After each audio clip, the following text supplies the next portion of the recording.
क्या हुआ? अब तक तो तुम बोल रही थी कि मैं झूठ बोल रही हूँ, अब जब सच बताया तो। एक मिनट, कहीं तुमने मान तो नहीं लिया कि तुम्हारे हस्बैंड ने सच में मेरा रेप किया? मुझे पहले से ही पता था कोई रेप नहीं हुआ है।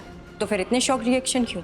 मैं ये सोच रही हूँ कि जो लड़की पूरी दुनिया से झूठ बोल रही है वो मेरे सामने सच कैसे बोल रही है। राइट पॉइंट, क्योंकि तुम्हारे सामने सच बोलने में मेरा कोई नुकसान नहीं है।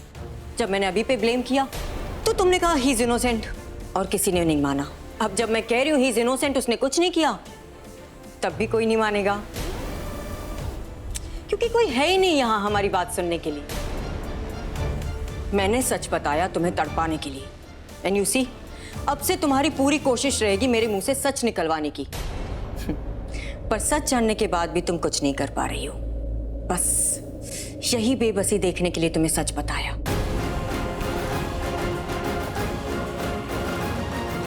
क्या सोच रही हो? ओह, तुम कहीं ये तो नहीं सोच रही कि बाहर जाके सबको सच बता दोगी कि तनु ने कन्फेस कर दिया? जाओ बताओ जाके, कोई मानेगा? देखो दरवाजा नहीं खुल रहा, पता नहीं अंदर क्या हो रहा है। ये साउंड प्रूफ दरवाजे की वजह से आवाज सुनाई नहीं दे रही है। एक काम करो, ये दरवाजा खोलो। अरे कहाँ गायब हो गए सब लोग? मोनिका कहाँ है? सर मोनिका दूसरे क्लाइंट के साथ busy. Shut up! You know I just love your expressions. और मजा तो अब और आएगा जब तुम्हारे हस्बैंड का केस लड़ने के लिए तुम्हें कोई लॉयर नहीं मिलेगा। लॉयर तो मिल ही जाएगा, कोई ना कोई जरूर होगा जो पैसों के लिए नहीं सच के लिए लड़ेगा। कोई स्टूपिड ही होगा जो ऐसे ओपन और शट केस को अपने हाथ में लेगा और अपना करियर डुबोएगा। ये केस तो मैं जीत चुकी हूँ प्रज्ञा, बस सेलिब्रेट करना बाकी है। नहीं तनु, तुम्हारे इस झूठ की उम्र बहुत कम है। तुम्हारे जीतने से पहले वो दम तोड़ देगी और तुम हार जाओगी और उसके बाद सेलिब्रेट करूंगी मैं अपनी फैमिली के साथ। सपने देख रही हो तुम? सपने देखना बंद करो प्रज्ञा, क्योंकि रियलिटी ये है कि जब अभी जेल में जाएगा ना तो तुम्हारी कोई फैमिली नहीं बचेगी, क्योंकि घर में तुम्हें कोई आने नहीं देगा और बाहर तुम्हें लोग जीने नहीं देंगे।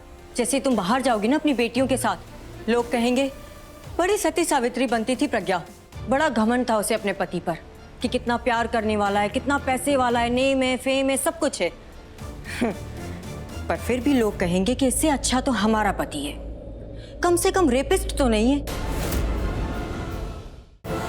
मैं दुनिया के सामने अभी का असली चेहरा लाके रहूंगी और वही दुनिया तुम्हें जीने नहीं देगी और वही दुनिया मेरे साथ खड़ी रहेगी प्रज्ञा। तुम्हें जिसे अपने साथ खड़ा करना है कर लो, लेकिन कोर्ट सिर्फ सच का साथ देगी। मुझे हमारी जुडिशरी पर पूरा भरोसा है। कोर्ट में मेरी बात सुनी भी जाएगी और समझी भी जाएगी, तब तुम्हारा सच सबके सामने आएगा। क्योंकि तुम्हारे पास इस रेप के लिए इन झूठे आंसुओं के सिवाय कोई सबूत नहीं है। एक सबूत है मेरे पास। तुम्हारा सबूत भी तुम्हारी तरह झूठा ही होगा। झूठा या सच्चा, अब ये तो वक्त ही बताएगा। अरे ये कोर्ट नहीं है, मेरा ऑफिस है। इन्होंने कोर्ट की लड़ाई मेरे ऑफिस में ही शुरू कर दी है। मैंने तुम्हें कहा था कि 2 क्लाइंट ऑफिस में आए तो तुम कैबिन में ही रहा करो, लेकिन नहीं। अरे कितना टाइम लगेगा? बस हो गए सर। जो प्रूफ मैं कोर्ट में दिखाने वाली हूँ उसे कोर्ट तो क्या, भगवान भी नकार नहीं सकता। ना तुम्हारे कुमकुम की ताकत, ना तुम्हारे मंगलसूत्र की ताकत, ना तुम्हारे 7 वचनों की ताकत, कोई कुछ नहीं कर पाएगा। दुनिया की नजरों में अभी रेपिस्ट बनेगा और तुम रेपिस्ट की बीवी।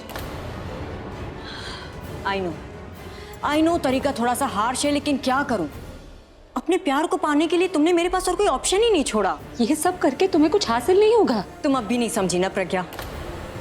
कोई बात नहीं, कोर्ट में समझ जाओगी। क्या करने वाली हो तुम कोर्ट में? तुम्हें बर्बाद।